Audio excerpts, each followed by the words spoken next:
when 2.0 win, and it was kind of like going, this is the direction we're going in.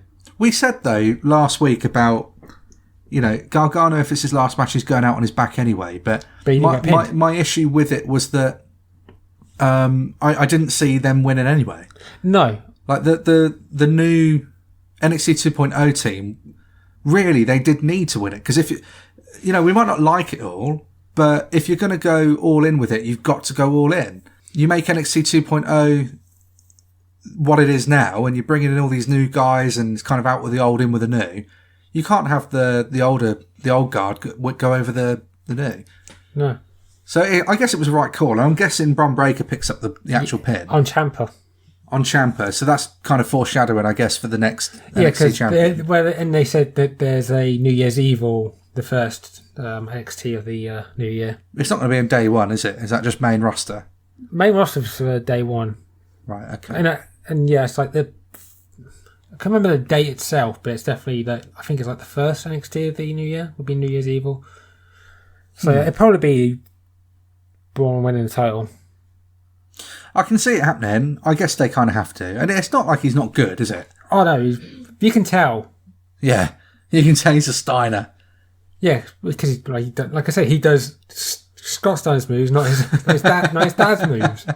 We'll soon be able to tell if he's a Steiner if he starts getting out his maths book. Well, they've said that in the promo about the maths. They called him the big bad booty nephew. The big bad booty nephew? Yeah. So they're not allowed to call him a Steiner, but they refer to the fact that he's the nephew. Never mind that his dad was a wrestler. Yeah. Does Rick Steiner even exist? I don't think he does, but they say this. But he does like the barking like his dad did. Wow. And obviously there was a Chucky thing that happened at Halloween Havoc, which his dad did on WCW. It's just so strange. Like, why don't we just come out with it and just say he's Rick Steiner's son? Well, you can say like nobody knows. Like, why have we got to try and keep it this weird secret? Because it's like Von Wagner's Beverly Brothers' son. Yeah, but exactly. So why can't we say that? Why can't we just come out with it? Bob Buchanan's son's in NXT 2.0, but he's probably not going to get mentioned unless they... Is it, well, whatever. But yeah, no, it's the match itself. So you said that overall the War Games matches weren't as good as some from the past. But they were good matches. And this is Johnny Gargano's first ever War Games match as well. Yeah, it did feel weird that stat. Yeah, everyone looked good. Again, it's basically what they do on these big matches. The 2.0 team, they did have their good moments. There was no Braun level of this is going to be the guy in a few months' time you go could be a potential, but there's always time. So it's just that's what I mean, because it feels like all the emphasis really is on Braun, really at the moment. Like he's the guy. Yeah, one of them did a diving elbow off the top of the cage into a table and didn't look bad. didn't like it was a bad landing. Actually, one of my favourite moments going back to the women's one, Raquel Gonzalez put Dakota Kai fully in a bin and swung her around. Wasn't that Io Shirai a couple of years ago that was in the bin? Yeah, but she did a moonsault off the top. Was it last year and she did the... I think so. She did a moonsault off the top with a bin on her head. Oh, man. Also, it was funny because I watched the pre-show only for like the last few minutes. And they did there was a promo package for the women's match, and Mandy Rose said, "Oh, Dakota Kai's got the most experience in the match." I'm thinking, well, for your team, yeah, because she was going to be in one, but she turned heel on Tegan Nox. That was and then she was in the last year's one. So, but Io Shirai's been in two. So I guess I know what they mean, but the way they worded it, it's like okay. Because technically, so Candice LeRae has been in every single one, apart from this year's, of course, because she's pregnant. Because I saw Johnny Gargano had he packed his Candice LeRae socks as his way of saying, like, this is my way of being able to put you in the cage. Sounds wrong, but okay. I thought that was quite sweet. Yeah, I know.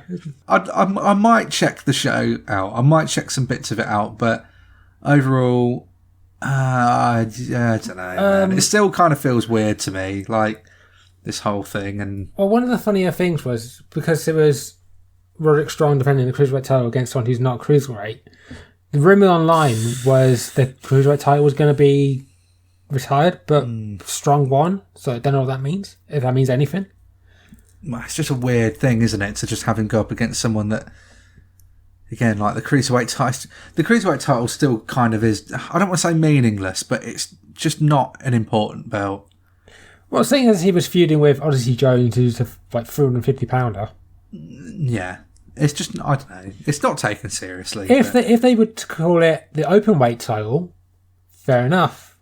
Well, this is what we said last week about maybe, have it like the X Division Championship. Have something like that that's not necessarily a weight restrictive championship, but you get certain types of wrestlers compete for it, kind of thing. I mean, that's the only thing I can think of, but if you was going to try and do something like that, or you just actually put stock into your cruiserweight division and make them credible. But again, that's not just cruiserweight division. That's across the whole board in WWE. It's the credibility or lack of. But if you're going to do that, you've got to have credibility. Same as the women's tag team championships. Like, they're just not credible at all at this point. No.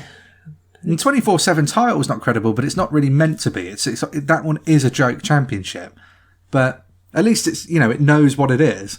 Well, hopefully the TBS title isn't the same. Well, I mean, I wouldn't have thought it would have been, but again, it is weird they've done it this early. Well, I mean, you say this early, but I think January 5th is their first show on TBS, so it is literally right around the corner. But I mean, like they could have waited a couple of years. Could the TBS title be the TNT title? I don't know. I like the fact that they're doing it straight away. Because again, we can't sort of say about that they're not putting stock into the women's division, and then when they do, it's like, well, that could have waited. You know what I mean? Like, I think it's a good thing. We just got to see what they do with it and give it Jade Cargill. I want Jade to take it. I really do. Hasn't she got Ruby in the next round? No, she's got Thunder. Ruby Soho's got Nyla Rose. So, yeah, I don't know. There's a part of me thinks probably that's going to end up being Ruby and Thunder in the main event. Because it'll be a bit of a callback to their Battle Royal thing from All Out. So, I don't know. But yeah, I mean, back to War Games. So I know Cameron picked up the win in the hair versus hair match. Yeah. Continuing the trend of the face wins the hair versus hair match. Yeah, but they kind of did the typical, the heel wants to put the face in the chair, but then he gets beaten up. Okay. But it's weird because this guy probably got... it was a guy that had little amount of hair to begin with, so I could have done it. That's the sort of thing I wish they'd have done it what we said about for Baron Corbin back in the day. Yeah. But he just sort of shaved it off himself and then it was on Instagram. Yeah. The one thing that was funny was they were saying to Wade Barrett about, do you remember when you got your beard shaved? I can't tell you who did it, but you got your beard shaved. I think I think Barrett said something like, oh yeah, that's something I wanted to do anyway, so I did that. Oh man. What would you say overall the show then? Enjoyable? Enjoyable, but don't expect a takeover level show. If you know what I mean. But it's not a takeover, I guess. Yeah, but you would... The fact that they put this as a network exclusive, not its own show on TV. I think you have to look at it differently because it's not the same brand. The first 3 letters might be the same, but everything else about it is different now. So I don't think you can compare it to the old NXT. It's just got to be its own thing.